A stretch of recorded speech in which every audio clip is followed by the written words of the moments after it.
Welcome to news ఎట్టా. నాదర్గుల్ భూములపై కన్నేసిందెవరు? రంగారెడ్డి జిల్లా నాదర్గుల్ భూముల వ్యవహారం ప్రస్తుతం తెలంగాణ రాజకీయాల్లో పెను తుఫాన్ను సృష్టిస్తోంది. రంగారెడ్డి జిల్లా నాదర్గుల్లోని సర్వే నెంబర్ 106లో ఉన్న సుమారు 373 ఎకరాల భూమి ఈ వివాదానికి కేంద్ర బిందువు.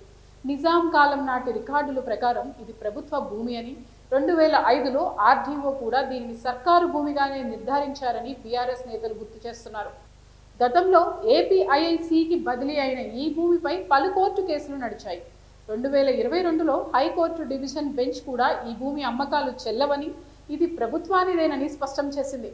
ప్రస్తుతం ఈ వ్యవహారం సుప్రీంకోర్టులో పెండింగ్లో ఉంది. మాజీ మంత్రి హరీష్ రావు ఈ వ్యవహారంపై సంచలన ఆరోపణలు చేశారు. సుమారు 7,000 కోట్ల రూపాయల విలువైన ఈ ప్రభుత్వ భూమిని కాంగ్రెస్ మంత్రి పొంగులేటి శ్రీనివాసరెడ్డి కుటుంబ సభ్యులకు చెందిన సంస్థలు కబ్జా చేసేందుకు ప్రయత్నిస్తున్నాయని ఆయన ఆరోపించారు. దశాబ్దాలుగా అక్కడ సాగు చేసుకుంటున్న 600 మంది పేద రైతులకు అన్యాయం చేస్తూ పోలీసు బలగాలతో వారిని భయభ్రాంతులకు గురి చేస్తున్నారని మండిపడ్డారు. బోర్బావులు ధ్వంసం చేయడం, ఫెన్సింగ్ వేయడం వంటి చర్యల ద్వారా రైతులను భూముల నుంచి తరిమేస్తున్నారని, దీని వెనుక మంత్రి కుమారుడి హస్తం ఉందంటూ హరీష్ రావు ఆరోపించారు. ఈ ఆరోపణలపై ప్రభుత్వం, సంబంధిత కంపెనీలు గట్టిగానే స్పందించాయి.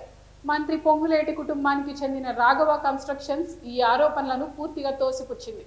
తమపై వస్తున్న వార్తలు నిరాధారమని, కేవలం రాజకీయ దురుద్దేశంతోనే ఇలాంటి ప్రచారాలు చేస్తున్నారని ఒక ప్రకటన విడుదల చేసింది. తాము ఎక్కడా భూ కబ్జాలకు పాల్పడలేదని, చట్ట ప్రకారమే వ్యవహరిస్తున్నామని పేర్కొంది.